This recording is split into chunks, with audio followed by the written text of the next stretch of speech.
You're watching Euronews Now. Thanks for joining us. Our top stories this hour. Lockdown, protests and angry words from politicians as COVID-19 cases continue to rise in many European countries. At least 46 people are dead after a bus burst into flames on a motorway near the Bulgarian capital, Sofia. The current death toll includes 12 children. Belarusian President Lukashenko criticizes the EU authorities for refusing to hold talks as the migrant crisis on the border with Poland continues.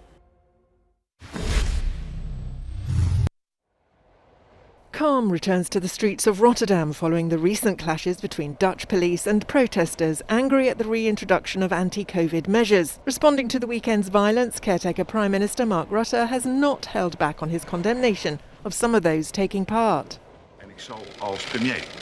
As Prime Minister and as a Liberal, I will always fight for the right to demonstrate in this country.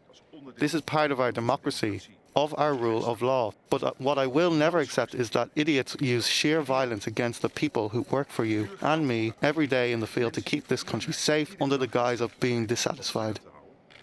From Belgium to Austria, Croatia and more, the widespread unrest has shocked many, especially political leaders. In Brussels, there was a reprimand from one Commission spokesperson. It's also very clear that peaceful demonstrations are a fundamental right, but under a public health emergency, certain rights can also be restricted, and it's for competent national authorities under the control of independent courts to assess specific situations. France's Prime Minister Jean Castex added his voice, calling for calm after a meeting with Guadeloupean leaders, where unrest has persisted for more than a week on the French territory.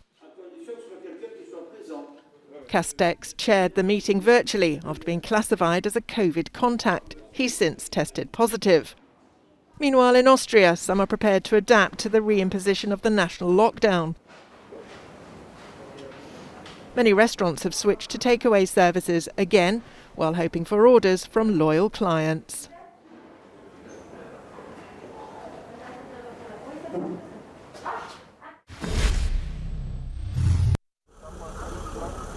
A bus crash in Bulgaria that went up in flames in the early hours of the morning has killed at least 46 people, including 12 children.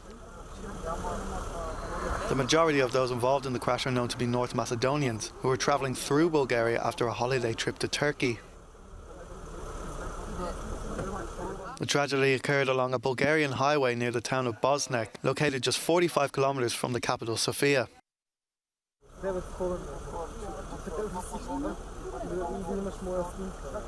The cause of the incident is not yet clear, but police did confirm that the bus hit into a highway barrier. The road has since been cordoned off. Interior Minister Waukesha visited the scene, saying that bodies were clustered inside the coach and some burnt to ash.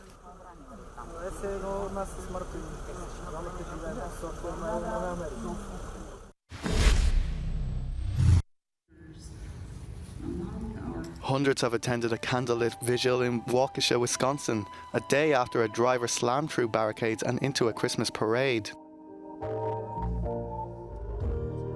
Police have confirmed that 5 people were killed and 48 injured, including young children.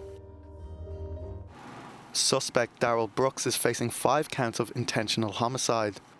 Police do not think the incident was linked to terrorism. Brooks's driving was caught on countless mobile phone footage, as bystanders caught the SUV speeding down along the parade route.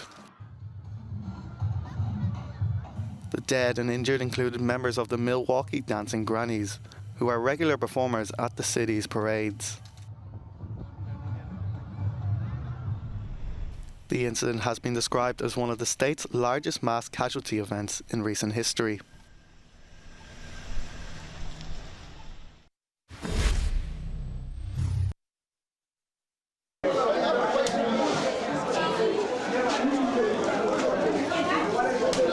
Ellen Johnson Sirleaf, having received more than 50% of the valid votes cast on November 8th, is hereby declared the winner of the presidential election.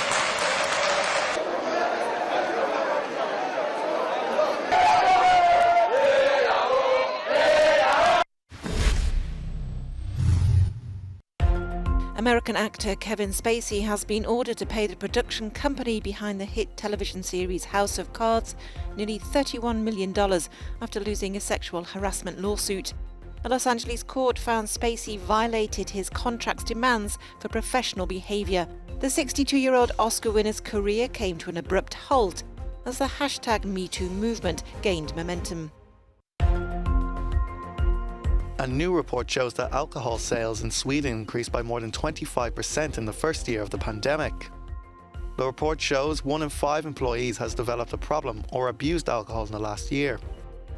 Employers are starting to contact occupational therapists, alcohol and drug counsellors about workers who have developed such tendencies.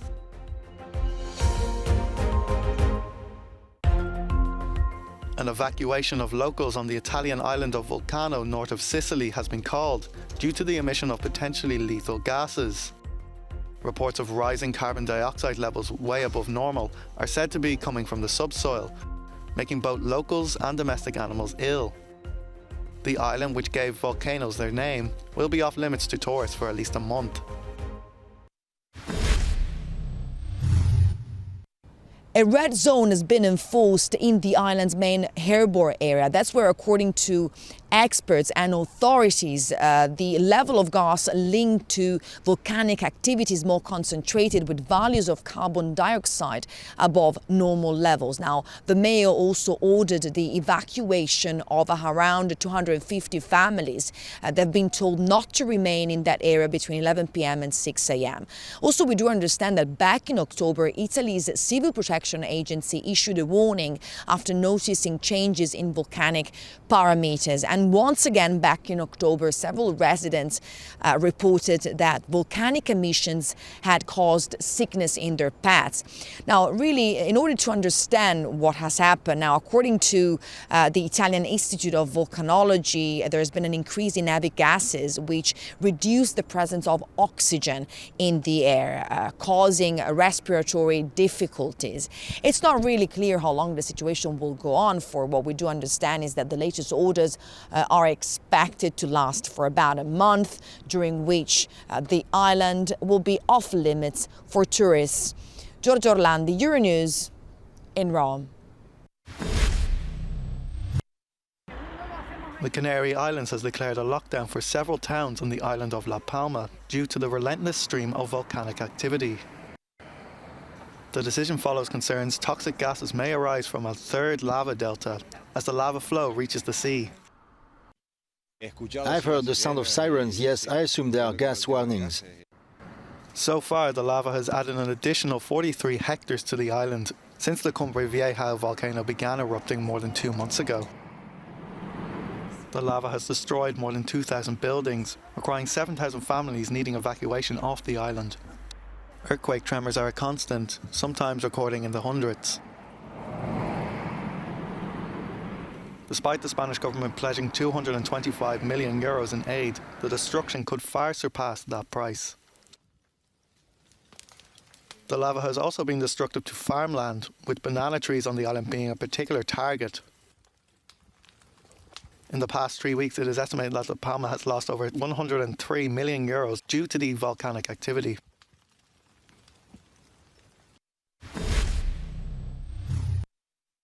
On day 2 of its plenary session in Strasbourg, the European Parliament takes a final vote on reforms to the Common Agricultural Policy set to come into force in 2023. The new cap is intended to make farming in Europe less harmful to the environment, with bonuses for farmers taking more stringent environmental measures.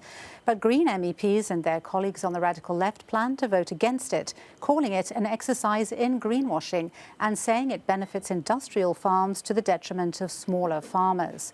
But with the European People's Party and the Renew bloc backing the changes, the reform looks certain to be voted through.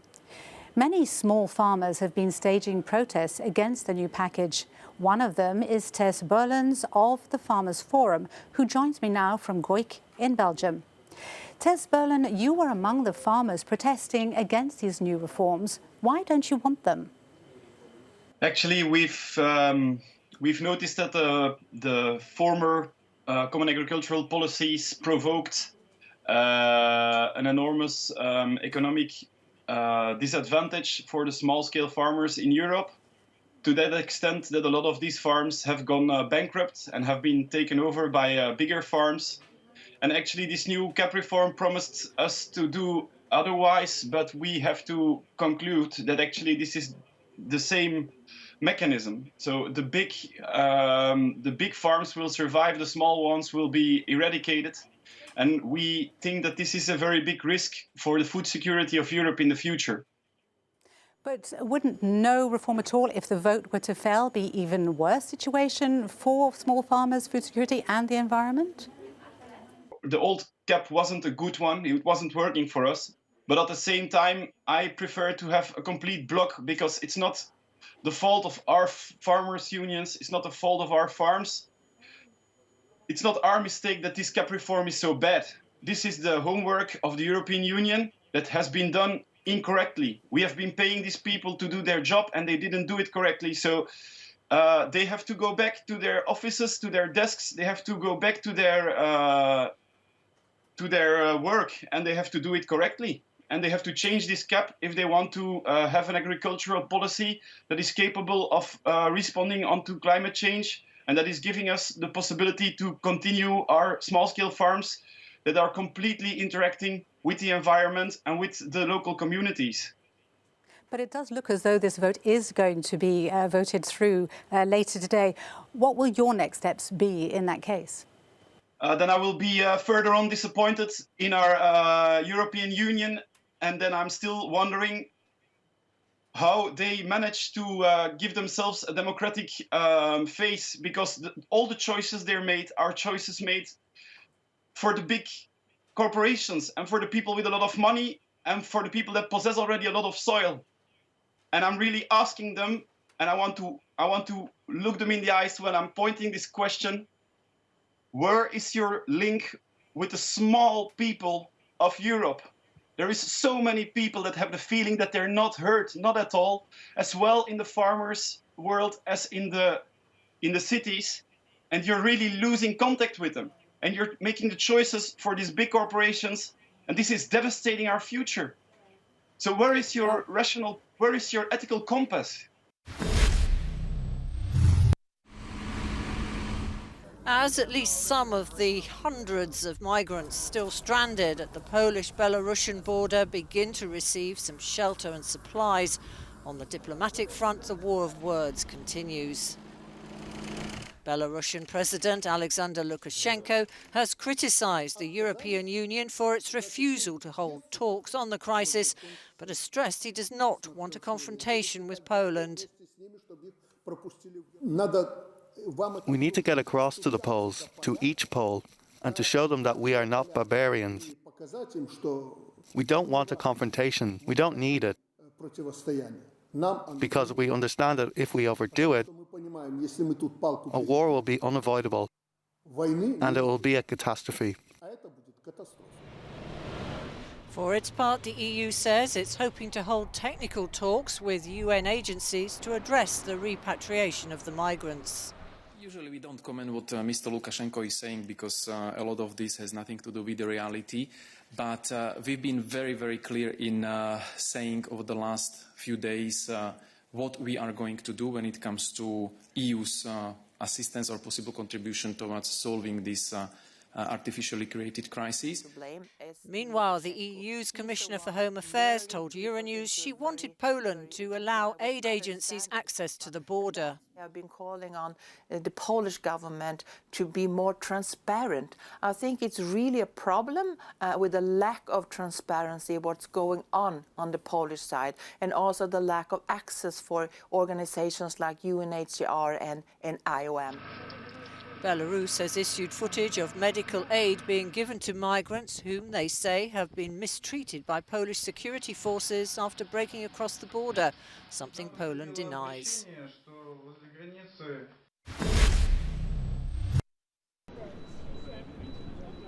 It has become an EU-wide fight, and it's not just the Prosecco brand at stake, but the European Union's own system of geographical designations, which guarantees the quality of local national products, is also under scrutiny.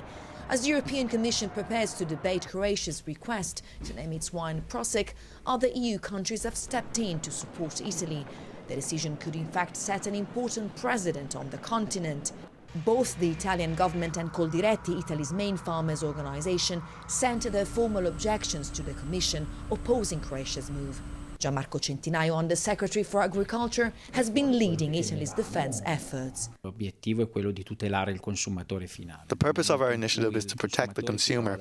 When the consumer finds themselves in front of both Prosecco and Prosec, they might get a little confused. Indeed, there are many Italians out there who believe that Prosec is the English translation of Prosecco.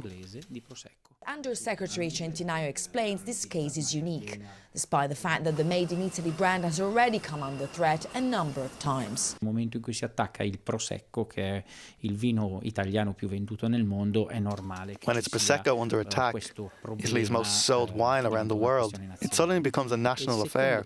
Secondly, the attack comes directly from a country located within Europe. Up until now, we've had such issues with the so-called Italian-sounding names concerning countries outside the EU, such as China and the States.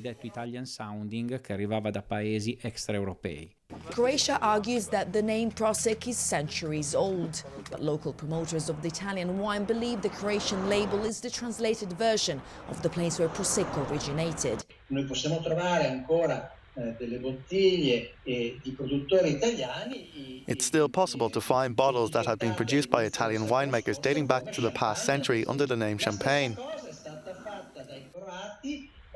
and the name they used to refer to their wine, which simply evokes the original denomination that links to the location named Prosecco, that has the same Slovenian toponym of Prosec. But any conversation about Prosecco also means referring to the region where the wine is produced, which is in the hills of Conegliano and Valdobbiadene. These were declared a UNESCO World Heritage Site in 2019.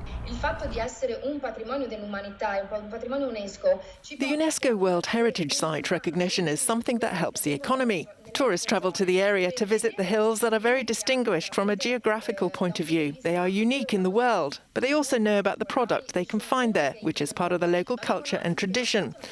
That's an element that UNESCO took into consideration when it awarded the area with such recognition. Prosecco wine is one of the most profitable markets with annual sales of 2.4 billion euros, most of it exported. But whatever the Commission decides, Italy is not the only country eagerly awaiting the final outcome. Giorgia Orlandi, Euronews, in Rome.